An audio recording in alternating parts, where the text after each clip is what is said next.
Bueno, muy bien amigos, pues ahora vamos a ver a la probabilidad condicional, ¿vale? Bueno, ¿cómo calculamos la probabilidad de un evento? Ya habíamos visto que la probabilidad clásica nos dice que hay que calcular la cardinalidad del evento, en este caso es el evento A, entre la cardinalidad o el número de elementos que hay en el conjunto omega o en el espacio muestral. Y con esto es con lo que vamos, y haciendo la división es lo que nos da la probabilidad de ocurrencia del evento A, ¿vale? Por ejemplo, ¿no? A ver, ¿cómo calculamos la probabilidad de obtener una bola roja si sacamos una pelota de una urna, ¿no?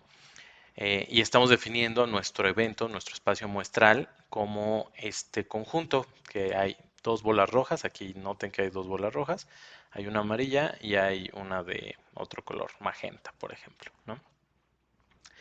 Y entonces, pues, ¿cuál es la probabilidad de que yo extraiga una bola roja, ¿no? Como la cardinalidad del evento de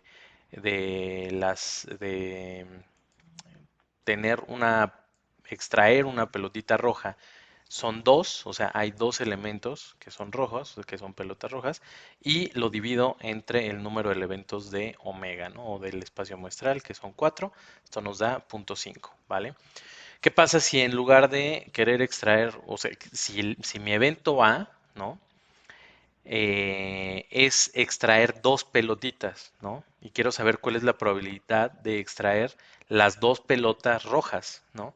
Bueno, primero que nada, pues entonces tengo que calcular de cuántas formas puedo extraer dos pelotas, ¿no? Sin reemplazo. O sea, de cuántas formas significa cuántas combinaciones de estas pelotas de colores hay cuando extraigo dos pelotas, ¿no? O sea, ¿cómo calculamos eso? Pues bueno, aquí ya habíamos visto con Python que podemos importar estas funciones, ¿no? Importamos itertools y aquí nos da la función de combinaciones, ¿no? Nos va a dar las combinaciones, bueno, importemos las dos, ¿no? Import math, que la vamos a utilizar. Esto nos va a servir para ver explícitas las combinaciones. Entonces, ponemos en una lista, ¿no? Las combinaciones de U, ¿qué es U? Ah, pues es habíamos definido este como nuestro espacio muestral, nuestro omega, y son las combinaciones de estos elementos, de los elementos de nuestro espacio muestral, en dos posiciones, ¿no? Entonces, si se fijan aquí, pues la primera combinación es que yo extraiga una pelotita roja y después extraiga una amarilla, ¿no? Aquí no está importando el reemplazo ni el orden en el que yo las extraigo. Acuérdense que en las combinaciones no importa si yo extraigo em, ¿cómo se llama? No, aquí sí tenemos primero, por ejemplo, el orden de la roja y después la amarilla. Después tenemos roja y roja, después tenemos roja y M, después amarilla y roja, ¿no? O sea, aquí sí nos está importando si yo extraigo primero la amarilla y después la roja. Aquí en esta sí nos está importando el orden. Aquí después amarilla y magenta y R y M, ¿no? Entonces, estas son todas las combinaciones que podemos tener de, eh, de cómo extraer dos pelotitas, ¿vale? Pero resulta que nosotros aquí también podemos ver que nuestro experimento, o sea, que es extraer roja y roja, aquí aparece una vez, ¿no?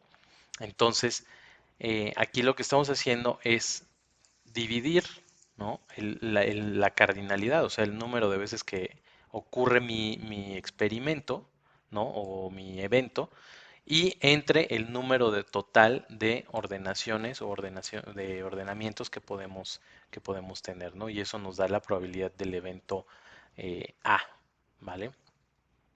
Ok. La probabilidad condicional, ahora, ¿cómo se calcula? Se define la probabilidad condicional del evento A dado el evento B, ¿no? Como la probabilidad de la intersección de estos dos eventos divididos entre la probabilidad del evento B, ¿no? Y aquí lo vamos a ver, ¿no? Entonces, definamos, por ejemplo, el evento A como sacar un 2 o un 4 del conjunto omega. ¿Cuál es mi conjunto omega? Es este, ¿no? Entonces, A es sacar o un 2 o un 4, ¿ok? Y el evento B es el evento de sacar un número par del conjunto omega, ¿ok? Entonces, yo tengo la probabilidad de sacar un 2 o un 4. Esto lo calculamos como 2. O sea, ¿por qué? Porque son dos elementos entre 10, ¿no? Es una sola extracción, pero si yo saco un 2, me cuenta como positivo el experimento. Si yo saco un 4, me cuenta como positivo el experimento. Entonces es la cardinalidad de mi evento, hay dos elementos en este experimento, dividido entre el número total de elementos de mi espacio, ¿no? Y eso me da la probabilidad del evento 2, 4. Y esto lo divido entre la probabilidad de sacar un número par, ¿no? Que aquí tenemos del 1 al 10, hay 5 números pares, entonces de 5 entre 10. Y fíjense, nótense, aquí, ¿cuál es la intersección del evento A y el evento B? ¿No? Pues realmente es solamente la intersección o sea, esta intersección te da como resultado solamente A. Si aquí definiéramos el evento A como sacar un 2, un 4 o un 3, entonces de cualquier forma la intersección entre A y B, que B es sacar un número par, entonces de todas formas aquí esta intersección nos da el evento 2, 4, ¿vale? Entonces, aquí arriba es la intersección, ¿vale? Ok, algunas propiedades de la probabilidad condicional, pues es la probabilidad de omega dado B es igual a 1, o sea, la probabilidad de la ocurrencia de omega dado B, pues es igual a 1. La probabilidad de A dado B es mayor que 0, ¿no? Y la probabilidad de A 1, o sea, un subconjunto de omega unión A2 dado B es igual a la probabilidad de A1 dado B más la probabilidad de A2 dado B menos la probabilidad de la intersección de A1 con A2, aquí le sobra una P, esta P no va, ¿no? Intersección de menos la intersección de A1 con A2 dado B. Entonces, es muy importante, ¿no? Que veamos qué significa la probabilidad condicional. O sea, estamos condicionando. Yo usualmente lo pienso como esta condición, o sea, eh, acota el espacio muestral, ¿no? Lo reduce a que cierto evento ocurra y entonces después se calcula la probabilidad, ¿no? Hay un teorema muy importante, bueno, hay dos teoremas muy importantes que son, uno es el teorema de la probabilidad total, que nos permite calcular la probabilidad total de un evento que está condicionado, ¿no? Y entonces, bueno, vamos a entrar a la definición. B1, B2, B hasta Bn es una partición de omega, tales que la probabilidad de las particiones son distintas a cero, ¿no? La probabilidad de cada uno de estos elementos de la partición son distintos a cero. Y entonces, nuestra probabilidad de A se puede calcular como la suma de la probabilidad de A, dado que ocurra esta partición, o sea, que estemos en este subconjunto, por la probabilidad de que ocurra esta partición completa, ¿no? O sea, estamos, de alguna forma estamos ponderando cuál es la probabilidad de que ocurra esta partición, o sea, de que estemos en pues sí, en esta partición de nuestro espacio, por la probabilidad de que de que ocurre el evento A, dado que ya dijimos que estamos en esta partición, ¿no? Y estamos haciendo toda la suma. La suma entonces pues nos va a dar la probabilidad completa, ¿no? Esto de hecho se puede demostrar que llegamos a la probabilidad de A con sumas telescópicas, entonces la verdad es que no es muy difícil, o sea, poder demostrar esta parte. Si utilizamos la definición de probabilidad A intersección B y entonces utilizamos estas propiedades, las propiedades de la probabilidad, lo multiplicamos y se fijan aquí, pues la probabilidad condicional, o sea, aquí siempre se va a eliminar probabilidad de A intersección B, aquí sería A intersección B dividido entre la probabilidad eh, de B, de BI. Entonces este término se elimina con el de abajo y entonces pues ya la suma queda la probabilidad de A dado BI y pues la sumatoria de todas las probabilidades de A dado BI pues va a ser BI va a ser una partición del espacio omega, entonces pues la suma va a ser la probabilidad de A completa, ¿vale? Entonces, esa es una intuición de cómo se hace la demostración de este teorema, ¿no? Ahora, el otro teorema que es súper importante, fíjense, aquí estamos calculando la probabilidad de A. Sin embargo, aquí estamos calculando la probabilidad de que ocurre el evento BJ, ¿no? Lo que nos dice el teorema de Bayes es que ocurre la partición BJ dado que ocurrió el evento A, ¿no? Entonces es distinto, ¿no? O sea, nosotros acá estamos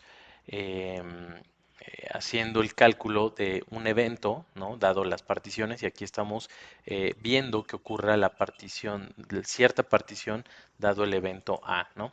¿Y cómo se calcula? Bueno, el teorema dice que B1, B1 tienen que ser una partición de omega, tal es que la probabilidad de BI es distinto de cero y la probabilidad de A también tiene que ser distinta de cero, ¿no?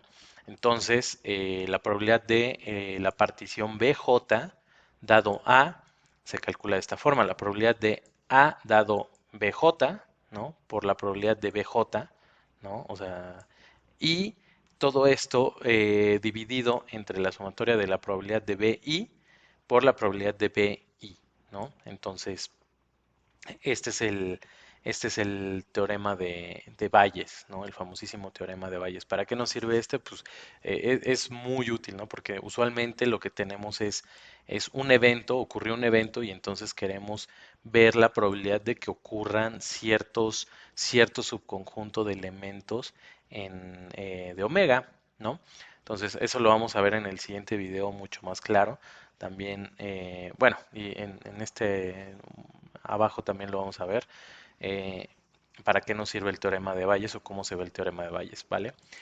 Ojo, eventos independientes, ¿no? Se dice que A y B son independientes si la probabilidad de A intersección B es igual a la probabilidad de A por la probabilidad de B, ¿no? Esta es la definición exacta de independientes. Ojo, hay una definición de conjuntos ajenos que ya vimos en los otros videos.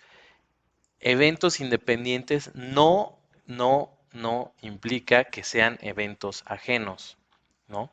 Y al revés tampoco, eventos ajenos no implica que sean eventos independientes. Para que sean independientes, tiene que ocurrir esto, ¿vale?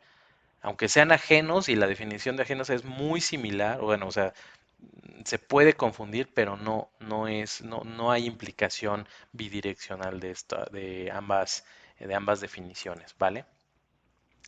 Y también hay independencia condicional, ¿no? Entonces se dice que A y B son independientes condicionados al evento C si la probabilidad de A intersección B, ¿no? O sea, estos A intersección B, dado el evento C, es igual a la probabilidad de A dado C por la probabilidad de B dado C, ¿no? O sea, aquí yo usualmente mnemotécnicamente me sirve acordarme que eso es como si fuera la, el condicionamiento fuera distributivo, ¿no? Sobre eventos independientes.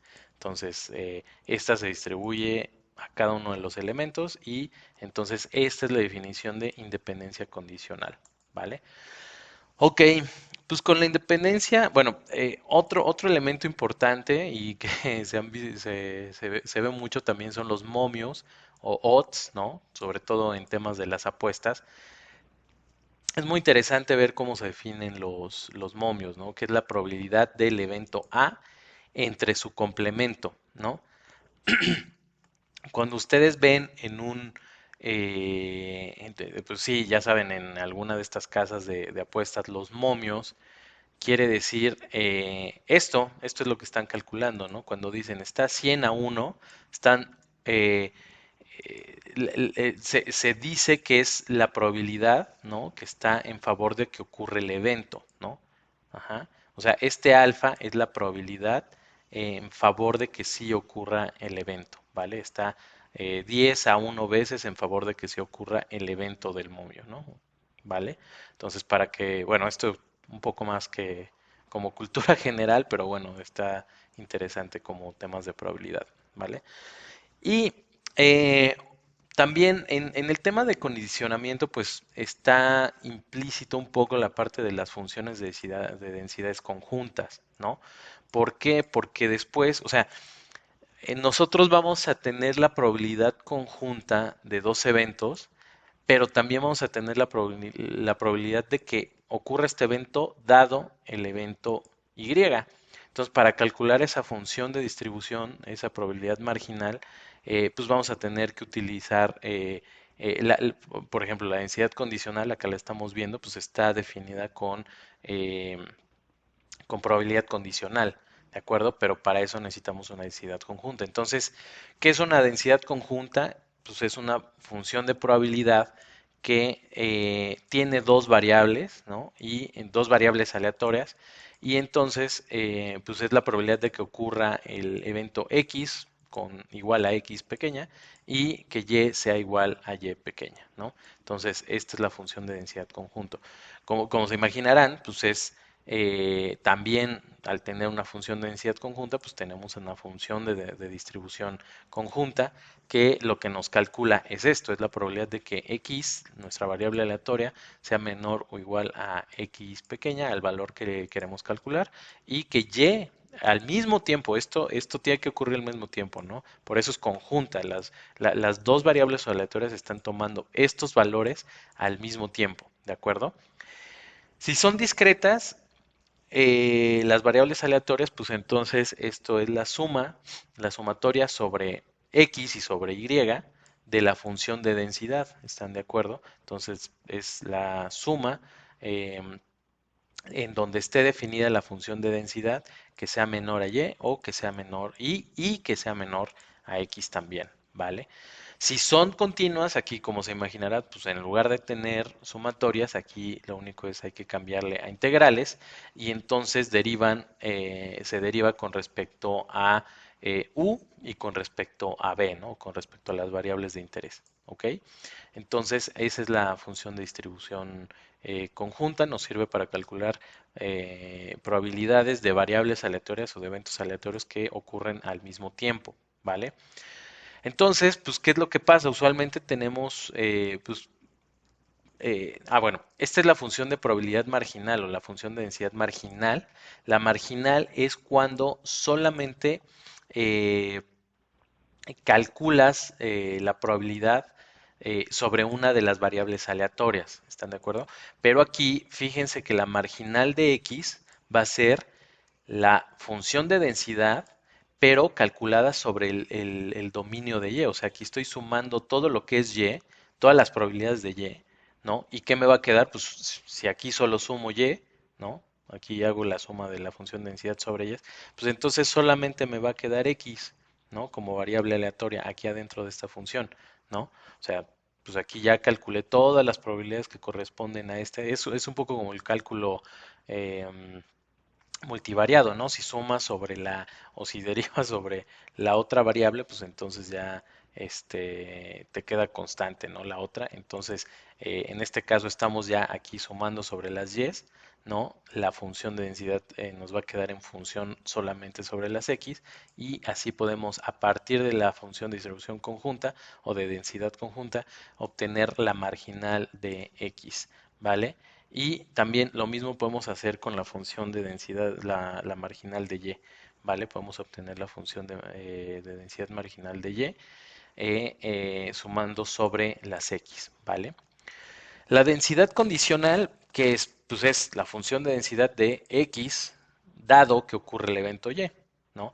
Y siguiendo la definición de probabilidad condicional, pues es la función de distribución conjunta en que ocurra x y y al mismo tiempo, pero dividido entre la probabilidad de que ocurra el evento y, ¿vale? Esta es la función de densidad, como se imaginarán, si hay función de densidad, entonces tenemos una función de distribución también, este, no me acuerdo si las puse, aquí es lo mismo, ¿no? O sea, hacer la integral o la sumatoria sobre el dominio que queremos, ¿no? O sea, sobre los valores ya sea de X o de Y, ¿vale? Entonces, eh, esta es afortunadamente igual, pues Python ya nos permite hacer el cálculo de funciones de densidad condicionales, ¿no? Por ejemplo, ¿no? Aquí vamos a utilizar un set de datos que se utiliza, que se llama, que es wine, son valores de los vinos, ¿no? Y aquí, por ejemplo, estamos graficando solamente es la gráfica del color de intensidad, ¿no? Les voy a mostrar nada más el head para que vean cuáles son la data que tiene. Es alcohol, el malic acid, ash, alkalinity, bla, bla, bla, ¿no? Todos estos. ¿Ok? Entonces, estas son las variables que tenemos de los vinos. Entonces, esta es una muestra. Y entonces, aquí estamos graficando la intensidad del color, ¿no? O sea, cuál es la distribución que tiene la densidad del color. Eh, Se podrá parecer, no sé, a lo mejor una gama, a una beta, algo por el estilo, ¿no? Pero fíjense, aquí el condicionamiento se refiere a esto. ¿Qué es lo que pasa si yo acoto el data frame a que, a que el, una de las variables que se están moviendo conjuntamente, aquí por ejemplo el alcohol, a que el alcohol sea menor a un valor de 12, ¿no? Entonces, ok, yo condiciono a que el alcohol tenga un valor menor a 12 y entonces ahora veo cómo cambia mi distribución. Aquí incluso yo creo que se acercaría más a una gama o incluso si este valor es desechable, pues aquí ajustas una normal, ¿no? Entonces, esto es a lo que se refiere el condicionamiento. Yo condiciono a que esta variable tenga ciertos valores y entonces pues, todas las otras variables ya van a tener otro comportamiento que es distinto al que es si yo hubiera tenido, si yo tuviera pues el set completo, ¿vale? Entonces, tenemos también el valor esperado condicional y varianzas y covarianzas también se pueden calcular condicionales. Bueno, aquí primero vamos a entrar a la definición de varianza y covarianza, pero esto es lo que, esta es el valor esperado condicional, es el valor esperado de X dado que Y ocurre, ¿no? Entonces, ¿cuál es? Pues es X, ¿por qué? Porque mi variable a la que le quiero sacar el valor esperado es X y estoy condicionando a que Y ocurre, ¿no? Aquí, ¿qué sería? Pues aquí ya condicioné a que alcohol es menor a 12, pues ¿cuál es mi valor esperado, el promedio de la intensidad de color, ¿no? Eso es lo que estaríamos haciendo acá, ¿vale? Ahora, otro elemento importante cuando estamos manejando distribuciones conjuntas o dos variables, pues es la parte de las varianzas y covarianzas, ¿no?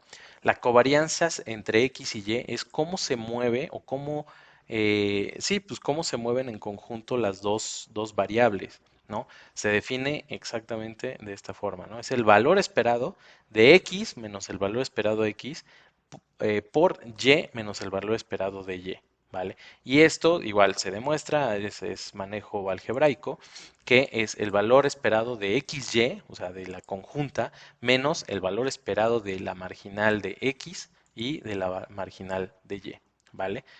Y también tenemos el coeficiente de correlación que nos da una medida mucho más inteligible, que es la covarianza de X y Y, esto dividido entre la raíz de la varianza de X entre la varianza de Y. ¿Por qué utilizamos el coeficiente de correlación? Pues porque el coeficiente de correlación nos dice, va siempre entre -1 y 1 y siempre nos dice hacia dónde se están moviendo o qué relación tienen las variables, ¿vale? Afortunadamente aquí con Python, o sea, estamos utilizando el mismo set de datos y tiene el data frame, si se fijan aquí estoy cargando el data frame, ¿no? Y tiene ya en automático para calcular la matriz de covarianzas y también la matriz de correlaciones, ¿vale? De coeficientes de correlación entre todas las variables. Te dice, por ejemplo, un coeficiente de correlación pegado al 1, o bueno, o muy alto, quiere decir que cuando crece una variable, ¿no? La otra también crece. Por ejemplo, vamos a ver aquí cuál es de los más altos que tenemos.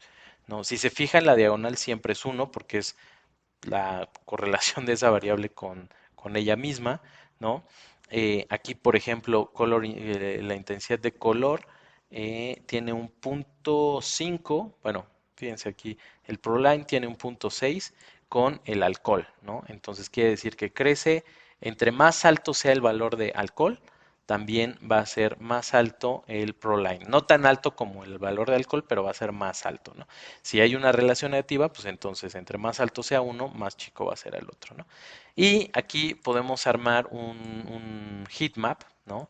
Con Seaborn, ¿no? Tiene la función de heatmap, le pasamos en el primer parámetro la matriz de correlaciones y para que nos pueda graficar de esta forma, ¿no? Entonces aquí vemos entre más pegado al color azul fuerte tenga una variable, pues va a ser, miren, por ejemplo aquí eh, Proantocianis, lo siento, no sé qué es eso, se relaciona muy alto con los flavonoides, ¿no? Por ejemplo, tiene una correlación de 0.7. Entonces podemos decir que entre más altos sean los flavonoides, más alto va a ser también esta variable, ¿vale?